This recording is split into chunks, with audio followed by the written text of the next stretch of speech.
Hey guys, this is Frozen Things Tears here, and welcome back to another movie review. And today I'm going to be doing a review on Man of Steel. So, Man of Steel came out in the year 2013, 10 years ago, and is the sixth Superman live action Superman movie and the first DCU movie ever. And is directed by Zack Snyder and stars Henry Cavill, Amy Adams, Michael Shannon, Diane Lane, Russell Crowe, um, Kevin Costner, Lawrence Fishburne, etc. So Man of Steel tells the story of basically Clark Kent, who gets sent to Earth as a baby when Krypton is falling, and General Zod was being sent to the Phantom Zone for his crimes during Krypton's fall. And in Earth, he gets adopted by two parents who don't have a child, names Martha and Jonathan Kent, and he's being named Clark Kent as a human. And growing up, Clark Kent starts to develop this powers from Krypton that he starts to become sensitive about, and it's kind of affecting him mentally. So growing up, he must learn what it means to be a hero. He must learn a lot of struggles, and then when General Zod comes to Earth to get the code, or I forgot what it's called, but I'm sure you know what I mean. Superman must be able to save to save Earth from Zod. So yeah, I want to start by saying happy 10th anniversary to Man of Steel. Yep. 10 years ago, not only was Man of Steel released, but also the DCU was started.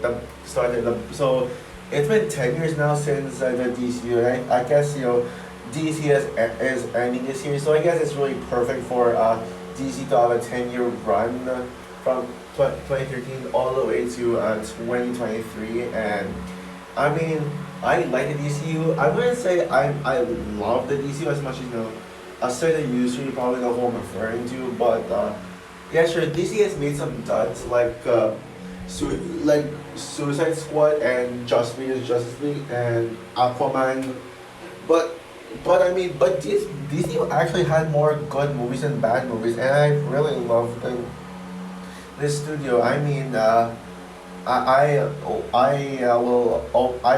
still defend the Wonder Woman 84 as a solid, fun, harmless movie. Yeah, sure, it's not great, but I think it's harmless. I also 1,000,000% defend the Shazam Fury of the Gods, as that is still my favorite DC. That is still my favorite DCU movie. But Man of Steel is just something. Yeah, and yeah, Man of Steel was actually my introduction to the DCU movie. Back then, before I saw Man of Steel in theaters, I have never seen a single thing in the DCU, and I actually my parents just um were the ones who wanted to see this, but they took me to see this movie in theaters. They took me to see this movie in theaters, and I knew who Superman and Batman was, but I never saw or read their content. I just know they exist, and that's pretty much the best I know about them. I know what kind of heroes they are. I know that Superman is basically a strong hero, but that's pretty much why I knew coming into it. And I don't remember how exactly I felt about the movie back when I first saw it in theaters, but I'll just say right now, this was a movie that made me watch other DCU movies. This movie was what made me to watch, the Dark Knight movies for the first time, and some Batman movies, and even the original Superman movie from 1978. Superman 1978 was such a classic, and I can't deny that it's such a great movie. I need to rewatch it because I don't remember exactly everything that happened in that film. But one thing's for sure, I will rewatch it very soon, especially when there's a new Superman movie coming out in 2025. I'm gonna be reviewing the OG Superman movies. I could have waited until that time to review to review Man of Steel like before, but I guess it's the right time for me to review this movie for its 10th anniversary. Plus the fact that this was a perfect opportunity for me to review this movie leading up to the upcoming Flash movie, because as we saw in the trailers, General Zod is most likely going to be the villain. I heard from a review that there's a surprise villain, not Zod, but we'll see who it is. But I mean, General Zod being in the Flash is pretty much a perfect one reason as to why I'm reviewing this movie. I didn't really think about that until like I rewatched it. I was like looking at General Zod. I was like, oh, yeah, he's gonna be in the Flash movie. I think that now I know a good reason to rewatch to revisit and review this movie aside from 10th anniversary. And I know this is a very polarizing movie because this is one of the most divisive movies, as you know, critics and fans really disagree with each other. Critics have given this like a 55% of Rotten Tomatoes, but I think that is uncalled for. Yeah, Rotten Tomatoes. We all know how much I hate Rotten Tomatoes. I mean, the upcoming Secret Invasion isn't even getting great reviews on Rotten Tomatoes, and I'm kind of upset about that as a Marvel fan. I'm upset to see the critics being harsh on Secret Invasion, and that pretty much justifies everything wrong with Rotten Tomatoes. And this movie is pretty much a perfect example of you know why critics are most of the time wrong. But then we got aside people who say this is one of the greatest superhero movies of all time, the best DC movie, and the best Superman movie. And to myself, I mean, during the pandemic, when I rewatched this movie during the pandemic, I actually fell in love with this movie on a whole new level, and this is the kind of opinion I have on this movie now. Yeah, when I saw this movie back in 2020, so what made me love this movie? It's mainly because of John Campia's Analysis video, Man of Steel, and I really love that video. I think that is still the best video that John Campia has done, and I don't know, I'm not trying to copy his opinion. I decided to rewatch this movie to form my own opinion, and man, I can't believe how good this was. On rewatch, I was blown away by this movie. I love this movie to a whole new level, and that's pretty much the opinion I'm gonna give you on that. Man of Steel is the greatest Superman movie I have ever seen, and no competition. It's no competition. This makes Superman 1978 look non-existent in comparison. And I will admit, Superman 1978 is more comic accurate because you know the director and filmmakers they were all like so passionate in making a so they were all so passionate in making that film and wanted to make it comic accurate. The Superman is supposed to be Superman is supposed to be, you know, light-hearted, a happy-go-lucky kind of hero. Yeah, a happy-go-lucky kind of hero, more light-hearted superhero movie. And I feel like that's what Superman Legacy is gonna be, a more light-hearted superhero movie because James I think since Superman 1970 is one of James Gunn's favorite superhero movies, I can tell he's gonna make it Superman Legacy like the classic one and more than this one. But that's as long as it's good and I enjoy it, that's fine. But when it comes to, you know, the kind of Superman I wanna see and the Superman movie I think would be like for the best, it's hands down this one, a more mature and a darker take on the Superman story on a Superman story. It's basically like the Amazing Spider-Man. I'm sure you know the Amazing Spider-Man. I already talked about the film before, and it's pretty much a movie that pretty much tries to make Spider-Man darker and more grounded and more serious. I mean, but the problem is that Amazing Spider-Man was executed poorly because you know the whole the thing of making it more serious and grounded made the movie boring. Made the movie so boring. There was such a lack of action, and the action that we got in that film was completely lackluster, and it was such a struggle to sit through. I still think it's the worst Spider-Man movie to this day. I cannot stand that movie. And plus, there are Spider-Man movies that are grounded and actually work, like dark and grounded, like the first Sam Raimi Spider-Man movie. Despite it being light-hearted, it actually had dark elements to it. It actually balanced lightness and darkness. And it works. Spider-Man No Way Home is dark and grounded, especially with consequences, killing of Aunt May and making it a little more brutal.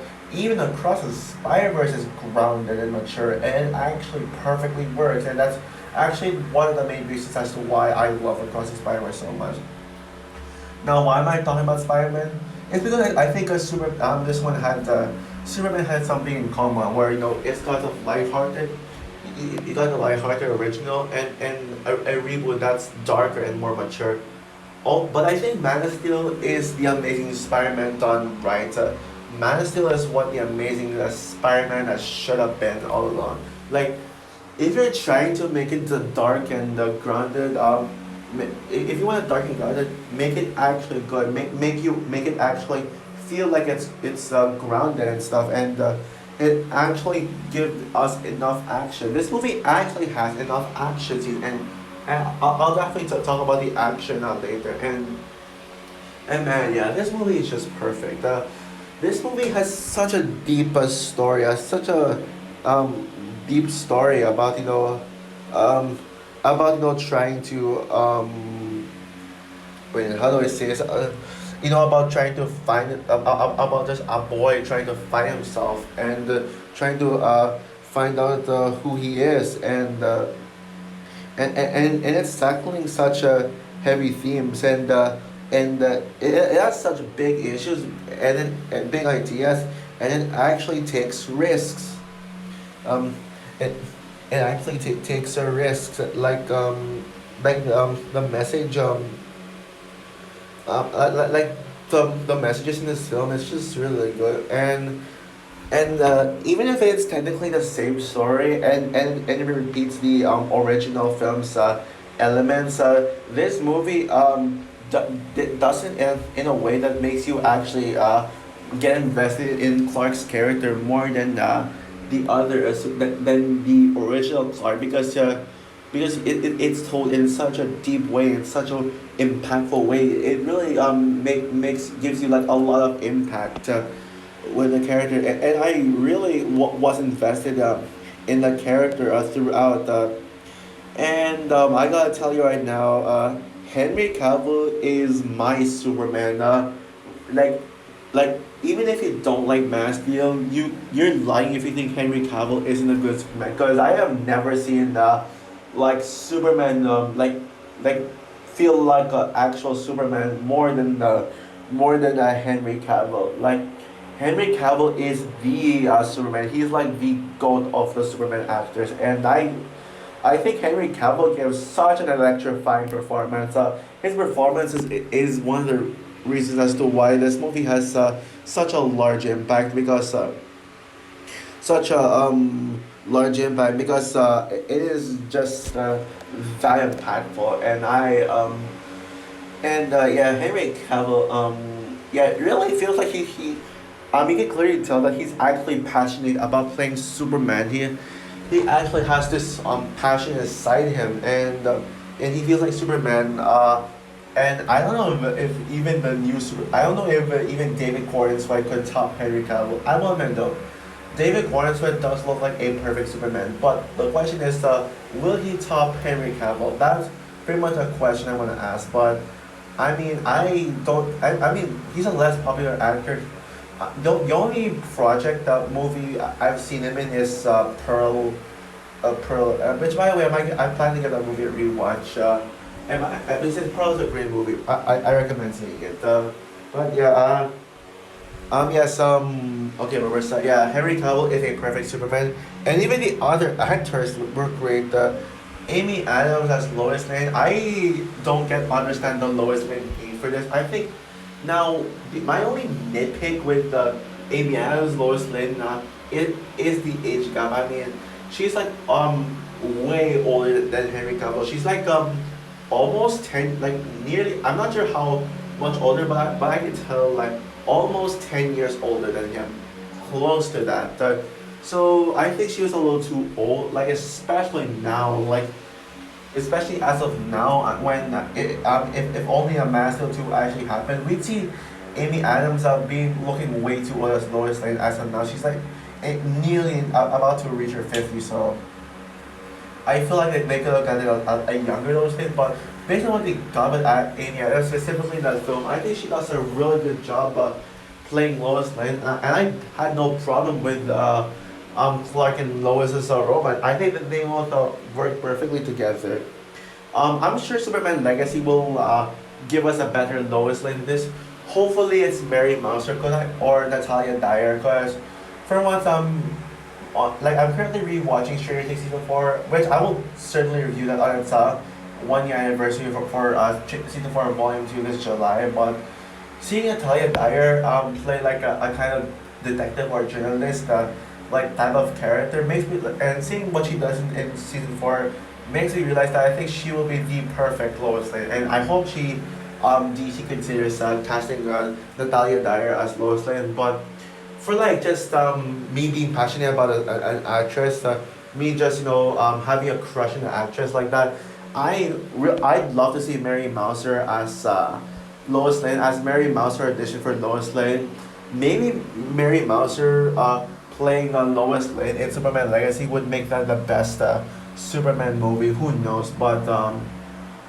Um, but yeah, I mean, we'll see if they're actually gonna cast it. But I know that how do I say this? I know that Mary Mouser auditioned for the role, and if you don't remember, if you don't know who Mary Mouser is, she played as Samantha LaRue in Cobra Kai, the best character Cobra Kai saw. Imagine seeing her as Lois Lane. That would be amazing. Okay, back to the topic of Man of Steel. Yeah, Amy Adams is great as Lois Lane, but I think Mary Mouser would be far superior if ever they cast her. Michael Shannon is perfect as General Zod, which I'll definitely talk about him in a bit. But we also got some great performances as well, like Diane Lane, Russell Crowe, and even Kevin Costner. All of them gave such incredible performances, like really good performances, especially Diane Lane as the definitive Martha Kent, and Russell Crowe as Jor-El. Like, it's just perfection. I think this is one of his best roles. Although I wouldn't say my favorite Russell Crowe role, because his best performance is obviously in Gladiator, especially with the "Are you not entertained?" line. Yeah, I would say this is top three. I guess maybe I can't say second because I think there might be a better Russell Crowe performance than him, but we'll see about that. And going back to mentioning General Zod, General Zod is the best DCU villain. I originally said that Calypso from Shazam: Fear of the Gods was the best DCU villain, but actually, no. I'd say General Zod is truly the best DCU villain to me, because he feels like an actual menace. He feels like an actual threat, and his motivations actually make sense, and makes sense for the context of the story, and I certainly cannot wait to see him return in the Flash movie. That I'm sure that's gonna be a great return for him, and but I think what's better than any of those things, to me, are the music and the action scenes. My goodness, the action scenes in this movie are incredible. I know one of people's complaints about this movie is that there's too much destruction. That Superman doesn't cause destruction. I mean, come on, for a movie that wants to be dark and something, this that doesn't matter. Plus, it's not Superman's fault. It's not Superman causing destruction. It's clearly General Zod being the one causing destruction. So I don't know what people have a problem with that, but my God, the action in this movie is like the stakes in this movie are really high, and they're so rewatchable. Hands down, some of the best action I've seen in the entire DCU. And one of the things that strengthens the action scenes that much has to be the score of it all, the music. Hans Zimmer is the GOAT. Hans Zimmer is the greatest composer of all time. Sorry, John Williams, but Hans Zimmer is king, and his score in Man of Steel it's just absolutely electrifying, and even like the theme that they use for Superman, I love it so much. It is like, like dun dun dun dun dun dun. I mean, every single time I hear that score, it gives me chills. Even in Zack Snyder's Justice League when they pretty much show the Man of Steel score when Superman came into the defeat Zod. I mean, best scene in Snyder Cut, hands down. In Snyder Cut, hands down, and what else is there to say? Oh yeah, and let's talk about my favorite scene in the entire film, the test flight scene, the first flight. Basically, basically let's see when Superman comes into the room and he hears like Zod talking, no, Jor-El talking to him in his head, like saying, "You will you will get people on Earth." Wait, what was it again? You will get people on Earth. Um, and by the way, I said the dialogue is oh yeah, you will get people of Earth and at the other strive towards. They will race behind you. They will stumble. They will fall. But in time, they will join you in the sun, Cal. In time, you will help them accomplish wonders. And then we see Superman like flying for the first time and hearing that incredible score. Incredible score.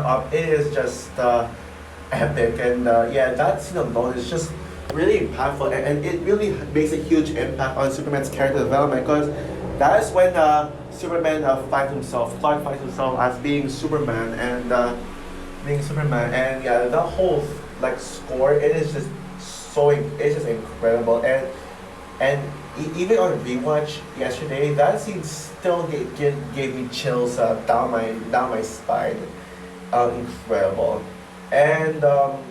And of course, one thing I almost forgot to talk about before I wrap this up, let's talk about the opening scene in Krypton. I mean, that scene was amazing. Like the scene of Krypton's fall. Like, I mean, I know people complain about the fact that the opening scene went far too long. So it took 20 minutes for the Krypton scene, but I think it works for me. I mean, if you're complaining about the Krypton scene, then might as well just complain about the first 20 minutes of Across the Spider-Verse being on Gwen Stacy. I mean, it truly works for me because the Krypton since we get to expand more on what happened to Krypton. We get to expand the story of how Krypton fell and what happened before Krypton fell, and we even get to see Russell Crowe and Michael Shannon shine in their role, in their performances, and I gotta say, Krypton in this movie looks absolutely gorgeous. People complain that Krypton has an overuse of CG. Who cares? I think it looks just gorgeous. It looks just, I mean, it looks godlike. It looks like the visual effects in Avatar, like Pandora. Although I wouldn't say this has the best visual effects in 2013. That goes to Ender's Game in my opinion. But yeah, that scene in Krypton it's just beautiful. So overall, Man of Steel is a masterpiece. It is the greatest DCU movie I have.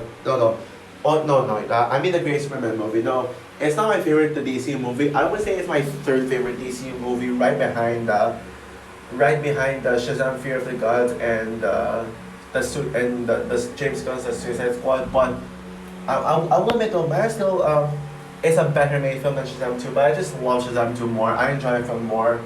I mean, this movie is what The Amazing Spider-Man should have been. A dark, grounded, and more mature take on Superman, but it's executed so well by delivering us a very deep and impactful story about, and the story that feels so personal and gives us such a strong character development, for a strong character arc for Clark Kent, and it also has some of the best action and best music in the Superman movie. The Man of Steel main theme any day over the John Williams Superman main theme. I mean, Hans Zimmer over John Williams any day. And you can't convince me otherwise. And I will say this is actually my favorite movie of 2013. Yes, it's better than The Wolf of Wall Street. It's better than Prisoners. It's better than some of the other drama movies of 2013. It's better than 12 Years a Slave. Better than Fruitvale Station. Yeah. Yes, even though they are better made films than Man of Steel, I feel more passionate about Man of Steel than any of those. So with that said, I'm gonna give Man of Steel a 10 out of 10. Also, I will say I don't think this movie is underrated because at least people are finally realizing that this movie is actually a masterpiece. And I was like one of those people where I didn't realize that this movie was a masterpiece until like this decade, like 2020 to be specific. So also for my review of Man of Steel, what is your opinion of this movie? Do you agree with me that this is the best Superman movie, or are you still favoring Superman 1978 over this? Comment down below, like, subscribe, hit the notification bell, and stay tuned for my review of Supergirl 1984. For real, I'm actually gonna do it. Oh wait, no, it's a rant. So yeah, bye guys.